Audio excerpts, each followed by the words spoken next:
जब जब धरती पर अत्याचार और पाप बढ़ जाता है, धर्म की ग्लानि होने लगती है, तब तब मैं धरती पर अवतार लेता हूँ। इस प्रकार जब भी धरती पर मानव जीवन का अस्तित्व संकट में होता है, तब जगत के पालनहार भगवान विष्णु यहाँ जन्म लेते हैं और अपने ज्ञान की वर्षा करके मनुष्यों की रक्षा करते हैं। ऐसे में यदि हम भगवान श्री कृष्ण द्वारा बताए गए अनमोल विचारों को अपने आचरण में उतार लेते हैं, तो अवश्य ही जीवन में आने वाली परेशानियों से छुटकारा पा सकते हैं। इसलिए आज हम आपके लिए भगवान श्री कृष्ण के अनमोल विचारों की श्रृंखला लेकर आए हैं, ताकि उन्हें आप सुनकर आप जीवन में उत्साहित हो सके। व्यक्ति को सदैव कर्म बिना किसी डर के करना चाहिए।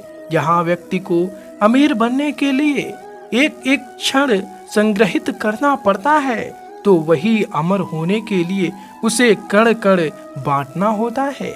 मनुष्य जीवन में खुशी का सबसे बड़ा रहस्य इच्छाओं का त्याग करना है। अशांत मन को नियंत्रित करना कठिन होता है, लेकिन उसे प्रयास करके शांत किया जा सकता है। जो व्यक्ति संदेह या शक करता है, वह तीनों लोकों में खुश नहीं रह सकता है। यदि किसी व्यक्ति के मन रूपी पात्र में किसी के प्रति विश्वास नहीं है, तो वहाँ प्रेम भी नहीं ठहर सकता है। मनुष्य को अपने आवश्यक कार्य सदैव करते रहना चाहिए, क्योंकि वास्तविकता में कार्य करना निष्क्रियता से अधिक श्रेष्ठ होता है। जो व्यक्ति बुद्धिमान है और समाज के लिए कार्य करना चाहता है, उसे बिना आसक्ति के कार्य को निष्पादित करना चाहिए। जो व्यक्ति अपने कर्मों में आनंद की अनुभूति प्राप्त कर लेता है, वह जीवन में पूर्णता की प्राप्ति कर लेता है। मनुष्य के अपने लोगों की परख कठिन परिस्थितियों में की जाती है। उसी दौरान उसे ज्ञान होता है कि कौन उसका अपना है और कौन पराया। इस दुनिया में कोई भी व्यक्ति हमारा शत्रु और मित्र नहीं बनकर आता है, बल्कि हमारा व्यवहार ही यह निर्धारित करता है कि वह हमारा शत्रु होगा या मित्र। जब आप किसी अच्छे इंसान के साथ विश्वासघात करते हैं या उसे धोखा देते हैं, तो ही यह हीरे का त्याग करके पत्थर को अपनाने जैसा है। कोई काम यदि खुशी के लिए किया जाता है, तो उसको करके खुशी नहीं मिलती है, जबकि यदि आप कोई काम खुशी के साथ करते हैं, तो उसमें अवश्य प्रसन्नता मिलती है। इस संपूर्ण संसार में सब कुछ ईश्वर द्वारा प्रदत्त है। ऐसे में यदि आप किसी जीव को चोट पहुंचाते हैं, तो आप मुझे कभी खुश नहीं कर सकते हो। अगर बुरे लोग समझाने मात्र से सुधर जाते, तो कदाचित महाभारत का युद्ध नहीं होता।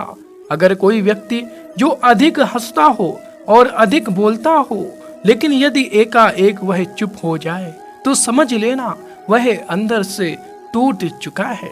किसी भी व्यक्ति के भरोसे का अंत करके कभी भी अवसर का लाभ नहीं उठाना चाहिए। जीवन में प्रेम ही ऐसा एक योग है जिसमें कभी वियोग नहीं होता। इसका अंतिम चरण मिलन होता है।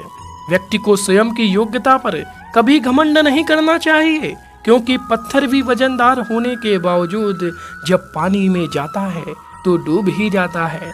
ईश्वर अगर किसी मनुष्य को उसके भाग्य से मिलवाने में काफी इंतजार करवाते हैं, तो समझ लेना कि उस व्यक्ति को उससे अधिक मिलने वाला है, जितना कि उसने ईश्वर से मांगा है। जीवन ना भविष्य है और ना भूतकाल। जीवन तो केवल इस पल की कहानी है जो आप अभी जी रहे हो। आपके भाग्य में विधाता ने जो लिखा है, उसे स्वयं में भी नहीं बदल सकता हूँ। और अगर ऐसा होता है तो मैं राधा से प्रेम करता था, लेकिन मुझे मीरा ने चाहा और मैं रुक्मिणी का हो गया। जब कोई व्यक्ति क्रोध में होता है, तो उसके मन में भ्रम बस जाती है और बुद्धि का क्षय हो जाता है। अपने हिस्से की मेहनत किए बिना फल की प्राप्ति करने वाले लोग चोर कहलाते हैं। जो मनुष्य आपकी भावनाओं की कद्र नहीं करता है, उसके साथ रहने से बेहतर है कि आप अकेले ही चले। जो मनुष्य जरूरत से ज्यादा सीधा होता है, उसका विनाश सबसे पहले होता है, क्योंकि जंगल में सीधे पेड़ पहले काटे जाते हैं। मनुष्य योनि में जन्मे लोगों को जीवन की इस महाभारत में स्वयं ही श्री कृष्ण जैसा सारथी और अर्जुन जैसा महारथी बनना पड़ता है।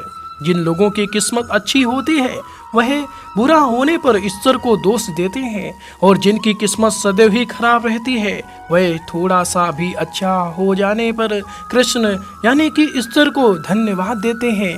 मुंह से बोलकर क्षमा कर देना आसान है, लेकिन उसे दिल से माफ करना उतना आसान नहीं है। एक व्यक्ति का दूसरे व्यक्ति से संबंध तभी जुड़ता है जब उनका पिछले जन्म में कोई रिश्ता रहा होता है, वरना दुनिया की इस भीड़ में कौन किसको जानता है। भगवान अच्छे लोगों की परीक्षा लेते हैं और उनका साथ भी देते हैं, लेकिन बुरे लोगों को संपत्ति देते हैं, लेकिन उनका साथ नहीं देते हैं।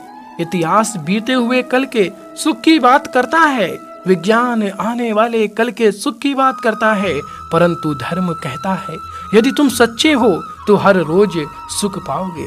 अज्ञानी व्यक्ति स्वार्थ लिप्त होकर कार्य करते हैं और बुद्धिमानी व्यक्ति विश्व कल्याण के लिए काम करते हैं। इंसान जब भी किसी गलत कार्य को अंजाम देता है तो वह दाएं बाएं आगे पीछे देखता है, लेकिन वह ऊपर देखना ही भूल जाता है। इस संसार में जन्मा प्रत्येक व्यक्ति आवश्यक है। हर किसी के अंदर अपनी ताकत और क्षमता होती है। हमें किसी का अनादर नहीं करना चाहिए। जिस प्रकार से मैंने कई जन्म लिए हैं, उसी प्रकार से तुमने भी कई जन्म लिए हैं। ना ही यह मेरा आखिरी जन्म है और ना ही यह तुम्हारा। यदि आप अपने लक्ष्य में सफल नहीं हो पा रहे हो तो अपनी रणनीति बदलो, लक्ष्य नहीं। अनियंत्रित मन व्यक्ति के जीवन में एक शस्त्र की बात होता है। कोई भी व्यक्ति अपने विश्वास के आधार पर ही निर्मित होता है। वह जैसा सोचता है ठीक वैसा ही बन जाता है। कर्मों का फल व्यक्ति को उसी प्रकार से ढूंढ लेता है जैसे एक बछड़ा अपनी माँ को गायों के झुंड में पहचान लेता है। व्यक्ति को अपने मन से अपना पराया, तेरा मेरा आदि बातों को निकाल देना चाहिए, क्योंकि यह सब तुम्हारा है और तुम सबके हो। आनंद की अनुभूति शरीर के भीतर होती है, बाहरी दुनिया से इसका कोई वास्ता नहीं होता है। इस दुनिया में यदि कोई व्यक्ति किसी सम्मानित व्यक्ति का अनादर करता है तो वह उसके लिए मृत्यु से भी बदतर है। जो व्यक्ति प्रबुद्ध संपन्न है उसके लिए गंदगी का ढेर और सोना एक ही समान है। मेरे लिए दुनिया के समस्त प्राणी समान हैं, लेकिन जो मेरी भक्ति करता है वो मेरे हृदय के अत्यधिक निकट होता है। इस दुनिया में रहकर नरक प्राप्ति के 3 रास्ते हैं। पहले वासना, दूसरा क्रोध और तीसरा लालच। ईश्वर वहीं नजर आता है जहां आस्था और प्रेम एक साथ होता है। दुखों की अधिकता का मूल कारण जीवन में आशाओं का होना होता है, इसलिए इनका त्याग करें।